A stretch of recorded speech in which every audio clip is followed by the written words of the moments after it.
Kung hindi kayo naniniwala sa esoteric practices, especially hexing, you can skip this video. Hindi ko kayo pipiliting maniwala, pero kung open kayo sa idea na hindi lang physical ang mundo, na may energetic exchange sa pagitan ng tao, then stay. Because today, I want to talk something that most people ignore. Pero para sa mga taong spiritually aware, very obvious siya. May napanood akong video clip ni Vice Ganda sa isang contestant sa show nila. Kung normal viewer ka lang, mukhang normal interaction lang. Pero kung sanay ka magbasa ng energy, may mapapansin kang kakaiba. Yung contestant, tumitig kay Vice Ganda ng matagal. May aura na parang nagdadala ng mabigat na energy. Then hinawakan si Vice Ganda. At ang ginawa ni Vice, hinawakan siya pabalik. Parang sa'yo pa may gusto si Melchor eh. Teka nga po sinabi para sa'yo, para sa akin po. Yung ka na lumaban dito, mas tatlong Hail Mary ko sa akin. Thank you, May and Melchor. Maraming salamat po. Thank you very much, May. Masaya kami na dito kayong dalawa at pinagtitiwang natin ang pag-iibigan nyo. Sana ang pag-iibigan nyo ay magbunga ng maraming bagay at dahilan para lalo kayong maligaya sa isa't isa. Thank you po. Happy Valentine's Day! Si Melchor! Si Melchor!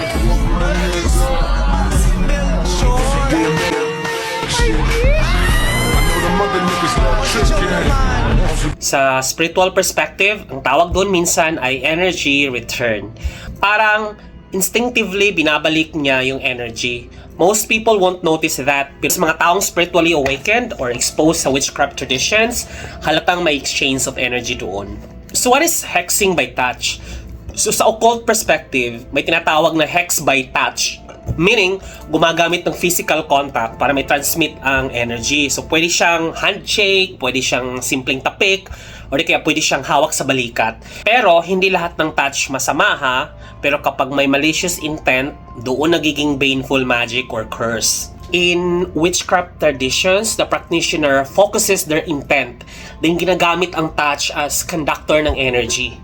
Minsan, gumagamit pa ng rings, talisman, or objects para mas malakas ang transmission. Pero hindi lang literal na hawak, pwede rin yung tinatawag nilang touching someone's energy field. Now, let's balance this with science and psychology. Sa psychology, touch is the first sense that developed inside the womb. Pinagbubuntis ka pa lang, touch na ang unang nararamdaman at na-unlock na sense. So meaning, touch is powerful. Ang tawag dyan sa term ay haptics. Kapag hinawakan ka ng boss mo sa shoulder, tapos sinabi niya, good job, keep it up, your brain releases dopamine. Bigla kang magiging motivated, mas gusto mong mag-work harder. But here's the interesting part. That the same mechanism can also become manipulation. Your brain begins craving for validation, parang addiction for approval. So even in science, touch can influence behavior. Hindi siya neutral, may psychological effect talaga. And here's the thing, touch carries intention. Have you noticed pag nagpa-massage ka, massage touch, that's also a form of touch, but massage feels relaxing because touch carries calming intentions. Pero, kung may taong may galit, inggit, at bad intention, that's the same touch that carry a different energy. Every touch carries information, emotion, intentions, energy. Kaya hindi ko sinasabing matakot kayo sa lahat ng tao ha, pero be aware. Kasi hindi natin alam kung ano ang intention ng bawat humahawak sa atin. Let's talk about my roots in Bohol. Lumaki kasi ako sa Bohol. Sa probinsya namin sa Bohol, ang esoteric knowledge hindi siya tabu, normal lang siya. Pero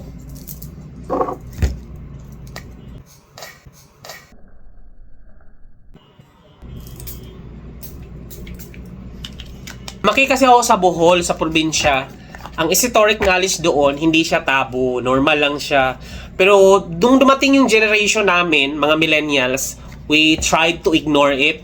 Kasi gusto nating maging modern, scientific, tsaka logical. Kasi mga nakapag-aral na yung mga batch namin.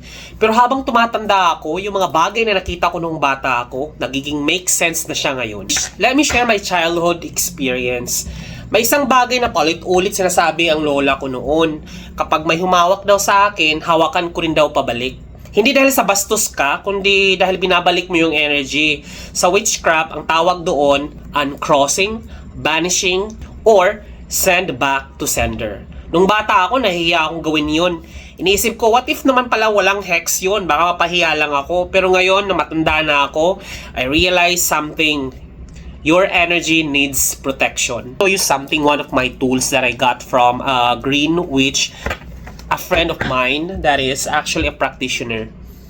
So this is one of the tools that he actually create.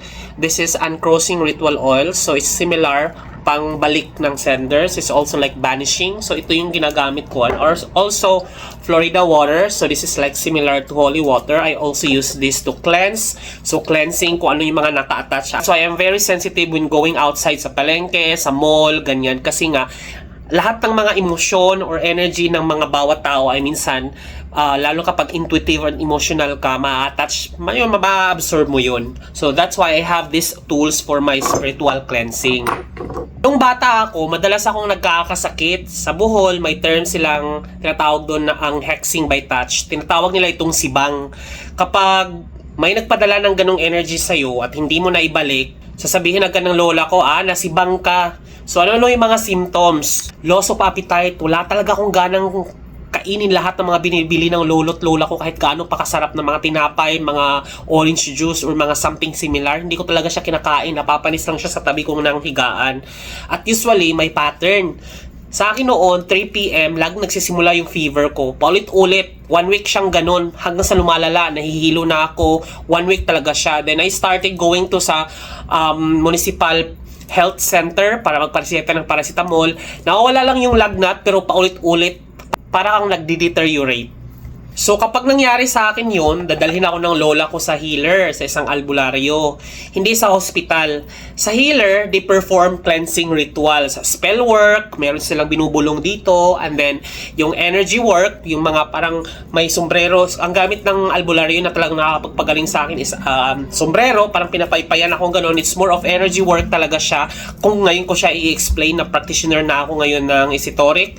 So, at ang nakakagulat pa doon, after that ritual, gumagaling talaga ako agad. Like literal talaga, totoo. So bilang bata, hindi ko maintindihan. Kasi nga, after ng ganon, parang may bubulong lang siya. Tapos papaypayan na ganon. Tapos biglang, as in literal, after nun, tagaktak talaga yung pawis ko. So ang ginagawa ng lolo't lola ko, after nun, since tagaktak yung pawis ko, doon ako nagsa-start mag-crave ng mga sinabawang manok or kung ano ng mga pagkain na kahit hindi naman siya talaga siya masarap kapag magkakasakit ka, pero pag nung time na yun sobrang sarap. Kaya yung pinsan ko na naging madre na, so pupunta kami doon sa karinderya nila para doon kasi karinderya daming sinabawang isda, manok, baboy. So yun yung hinihigop ko kapag after ng ritual na ginagawa ng albularyo kasi tagaktak talaga yung pawis.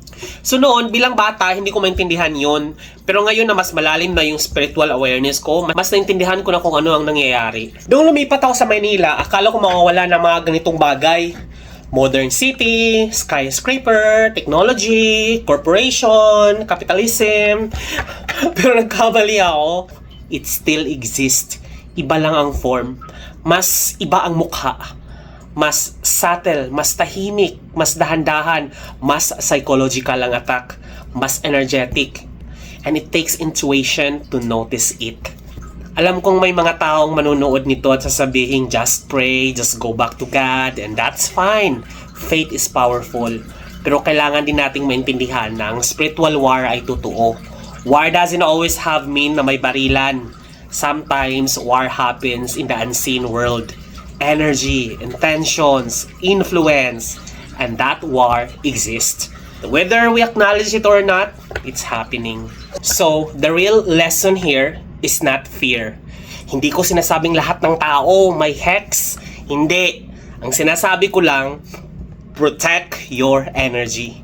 Be aware. Trust your intuition. And remember, not every battle is physical. Some battles happens in energy, spirit, and intentions. And those battles are just as real. Only love can hurt like this. Only love can hurt like